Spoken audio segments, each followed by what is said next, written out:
Hi friends, நம்ம எதிர்பார்த்துட்டு இருந்த டிஎன்பிஎஸ்சியோட சிடிஎஸ்சி நோட்டிஃபிகேஷன் வந்து ரிலீஸ் ஆயிடுச்சு. அதாவது கம்பைன்ட் டெக்னிக்கல் எக்ஸாமினேஷனோட டிப்ளமோ அண்ட் ஐடிஐ லெவல் அதுக்கான நோட்டிஃபிகேஷன் வந்து ரிலீஸ் பண்ணிட்டாங்க. டோட்டலாக வந்து 800+ வேக்கன்சிஸ் வந்து ரிலீஸ் ஆகிருக்கு. போஸ்டிங்ஸ் பொறுத்தவரை road inspector, assistant agricultural officer, junior drafting officer, motor vehicle இன்ஸ்பெக்டர்னு கிட்டத்தட்ட ஒரு 56 போஸ்ட் வரைக்கும் வேக்கன்சிஸ் வந்து கொடுத்துருக்காங்க. இந்த நோட்டிஃபிகேஷனில் கொடுத்துருக்க மற்ற டீட்டெயில்ஸ் எல்லாமே ஃபுல்லாக பார்க்கலாம்.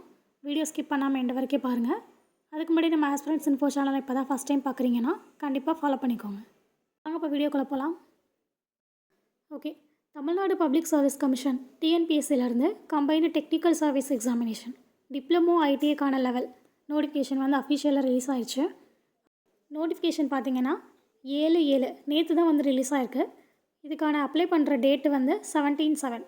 இன்னும் ஒரு 10 நாள் டைம் இருக்குது. அதுக்கப்புறம்லேருந்து நீங்கள் அப்ளை பண்ண ஸ்டார்ட் பண்ணலாம் ஆன்லைனில். லாஸ்ட் டேட் வந்து August 15. அதுக்குள்ளே நீங்கள் ஆன்லைனில் அப்ளை பண்ணி முடிச்சிடணும். விண்டோ கரெக்ஷனுக்குன்னு தனி டைம் இருக்குது. 19th Augustலேருந்து 21st August வரைக்கும் விண்டோ கரெக்ஷனுக்கான டைமு.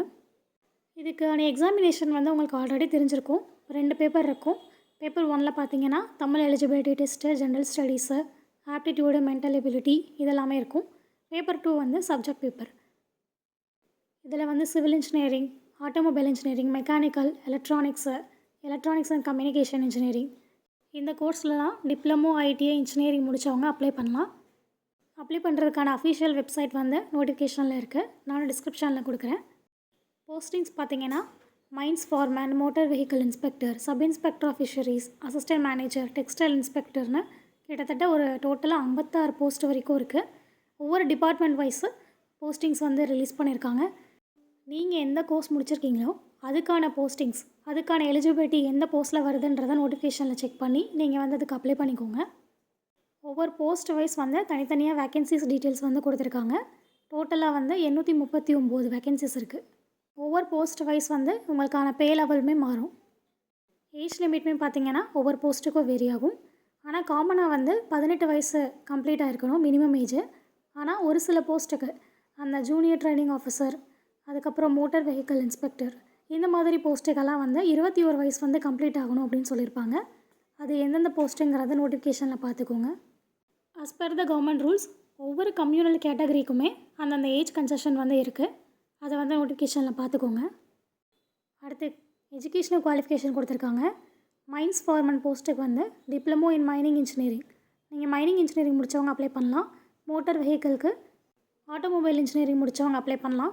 அசிஸ்டன்ட் மேனேஜருக்கு பார்த்தீங்கன்னா ஃபிஷரிஸ் டெக்னாலஜி கம்ப்ளீட் பண்ணியிருந்தீங்கன்னா நீங்கள் அப்ளை பண்ணலாம்.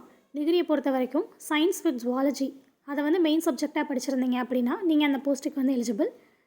டெக்ஸ்டைல் இன்ஜினியரிங் பொறுத்தவரை நீங்கள் வந்து டெக்ஸ்டைல் டெக்னாலஜியில் வந்து முடிச்சிருக்கணும்.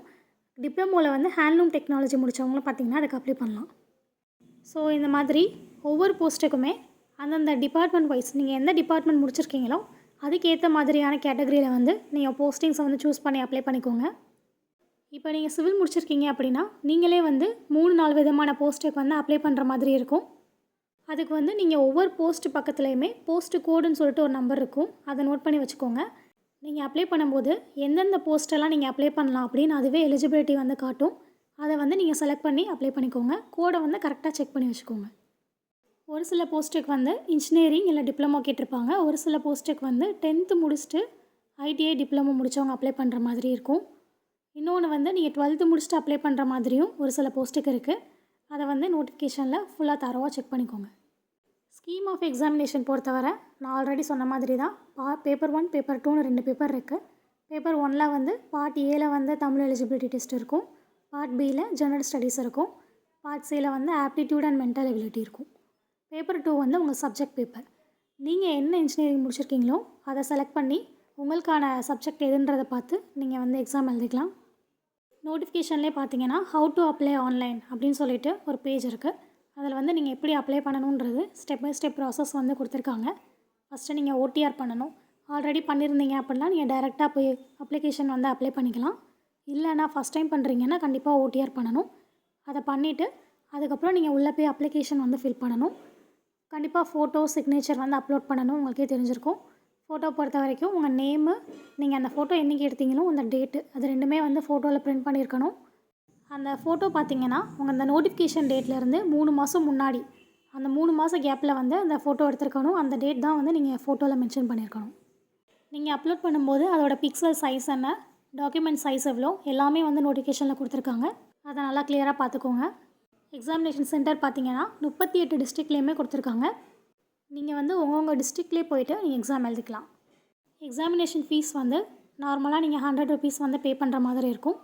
உங்களுக்கு வந்து அட்டெம்ப்ட் இருந்துச்சு அப்படின்னா 3 தடவை, அதான் ஃபஸ்ட் டைம் ஓடிஆர் பண்ணியிருக்கீங்கன்னா ஃபஸ்ட்டு 3 தடவை வந்து நீங்கள் ஃப்ரீயாக எழுதிக்கிற மாதிரி இருக்கும்.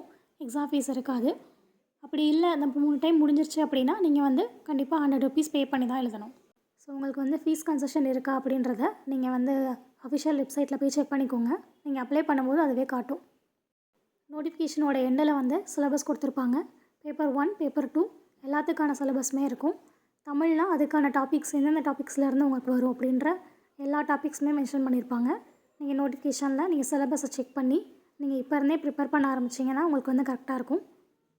எந்த ஒரு எக்ஸாமினேஷன், எந்த ஒரு ஆப்பர்ச்சுனிட்டினாலும் எப்போயுமே ஃபஸ்ட் டைம்லேயே கிடச்சிடாது. நம்ம எவ்வளோ ஹார்ட் ஒர்க் போடுறோமோ அதுக்கேற்ற மாதிரி தான் நம்மளோட ரிசல்ட் இருக்கும். ஸோ நீங்கள் சின்சியராக இப்போ இருந்து படிக்க ஆரம்பிச்சிங்கன்னா கண்டிப்பாக உங்களால் ஸ்கோர் பண்ண முடியும். So all the best. இந்த வீடியோ உங்களுக்கு பிடிச்சிருந்துச்சுன்னா கண்டிப்பாக உங்கள் ஃப்ரெண்ட்ஸ், ஃபேமிலி, ரிலேட்டிவ்ஸ் எல்லாருக்குமே இந்த வீடியோ ஷேர் பண்ணுங்கள். கண்டிப்பாக நம்ம ஆஸ்பிரன்ட்ஸ் இன்ஃபோ சேனலில் சப்ஸ்கிரைப் பண்ணிக்கோங்க. பெல் ஐக்கானே கிளிக் பண்ணி வச்சுக்கோங்க. அப்போ தான் நம்ம அடுத்தடுத்து போடுற வீடியோ எல்லாமே உங்களுக்கு நோட்டிஃபிகேஷனில் காட்டும். தேங்க்யூ.